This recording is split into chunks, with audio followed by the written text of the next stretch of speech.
Hello. श्राद्ध खत्म होने को है और श्राद्ध के खत्म होते ही आ जाएंगे नवरात्रे।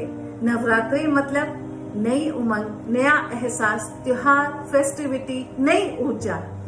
लेकिन इसके साथ साथ में जैसे ही ये नवरात्रे आने लगते हैं तो मेरे क्लिनिक में एक और नई तरह के पेशेंट्स का फुटफॉल भी होना शुरू होता है और वो पेशेंट्स हैं ऑल विमेन। अब ये क्यों आते हैं? क्योंकि उन्होंने रखने होते हैं नवरात्रे।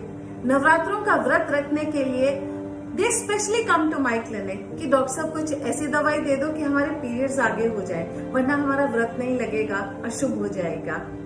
मुझे बहुत दुख लगता है ये सुनकर। हमारी संस्कृति इतनी साइंटिफिक संस्कृति है और इस संस्कृति के चलते यदि हम उनकी अप्रोच को, साइंटिफिक अप्रोच को ना समझ के उसको हम ब्लाइंडली फॉलो करेंगे तो हमारे संस्कृति का उद्देश्य जो है वो पूरा नहीं होगा। रादर मैं तो ये कहूंगी कि असफल हो जाएगा। जब पीरियड्स आते हैं तो एक फीमेल की बॉडी में बहुत सारे हार्मोन्स चेंज होते हैं और ये हार्मोन्स जब चेंज होते हैं तो उसकी बॉडी में वीकनेस आना, मूड अपसेट होना, लो फीलिंग होना, फ्रजाइल होना और यहाँ तक कि इम्यूनिटी लो होना भी बहुत ही नॉर्मल फिनोमेना है। अब इसके दौरान में यदि किसी फीमेल ने अगर फास्ट रखा है तो नेचुरली वो एम्प्टी स्टमक होगी, यानी कि बहुत ही कम खाना खाएगी या जिसको हम अल्पाहार कहते हैं, तो उसकी बॉडी में वो स्ट्रेंथ नहीं होगा।